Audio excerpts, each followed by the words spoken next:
Nous revoilà aujourd'hui pour une seconde dictée, celle des mots magnifique, plumage, preuve, provenir, reprise et sabre. J'espère que vous avez bien cherché ces mots dans le dictionnaire, vu de quelle nature de mots il s'agissait, etc. Je vous fais confiance pour ça, comme d'habitude. C'est quelque chose que vous savez faire. N'hésitez pas, si vous n'avez pas de dictionnaire, vous pouvez bien sûr taper le mot sur le moteur de recherche internet, sur le téléphone ou sur l'ordinateur ou sur la tablette. Et tout de suite, la première chose que vous allez avoir, c'est la définition. Je vous répète la liste pour ceux qui n'ont pas la feuille sous les yeux. Magnifique, plumage, preuve, provenir, reprise et sabre. Ok, je vous invite à mettre pause si vous avez besoin d'aller les chercher dans le dictionnaire ou sur internet. Et puis quand c'est fait, c'est parti pour la dictée. On s'équipe, bien évidemment. Cahier du jour pour les uns, cahier ou feuille pour les autres. On écrit la date, on souligne, on écrit dictée. Et c'est parti. N'hésitez pas à mettre pause dès que vous en avez besoin. Que ça serve à quelque chose, qu'on soit sur internet, en vidéo, etc. N'hésitez surtout pas. Je répète encore une fois qu'on saute des lignes. On y va. Cet oiseau a un magnifique plumage. Point. Je répète. Cet oiseau a un magnifique plumage. Point. Deuxième phrase. Je veux la preuve que tu as bien fait ton travail. Point. Je répète.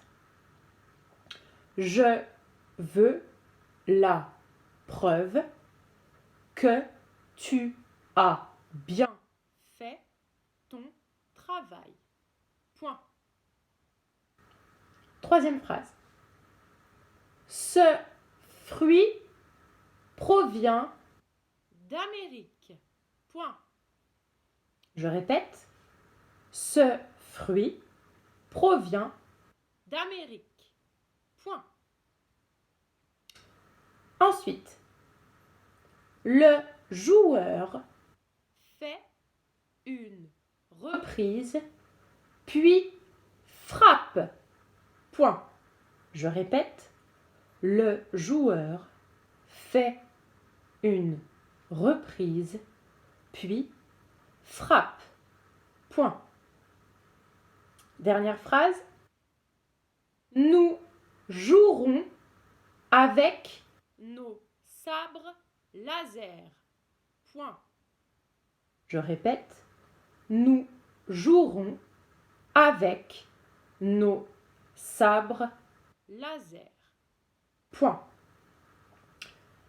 Encore une fois, si vous avez besoin de me faire répéter n'importe laquelle de ces phrases, je vous invite à aller en arrière, pause, revenir en arrière, etc. N'hésitez surtout pas.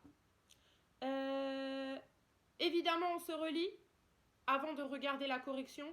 On se relit, on vérifie majuscule, point, homophones grammaticaux, avec accent, à sans accent, etc. On se demande aussi pour les ce, cette, desquels il s'agit.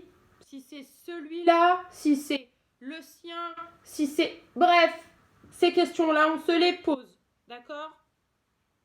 Ensuite, on vérifie bien évidemment les conjugaisons, les terminaisons des verbes. Il y a des verbes au futur, il y a des verbes au présent, des verbes qui sont particuliers au présent. S'il vous plaît, relisez-vous. D'accord ? Posez-vous toutes les questions nécessaires. Vérifiez bien ces terminaisons en fonction du sujet. Posez-vous ces questions. Et pour finir, vérifiez bien les accords pluriels, singuliers. Quand il y en a plusieurs, je mets quelque chose à la fin de mon nom commun, de mon adjectif, etc. Je vous fais confiance pour vous relire et je vous donne rendez-vous dans la prochaine vidéo pour la correction. Relisez-vous bien. À tout de suite.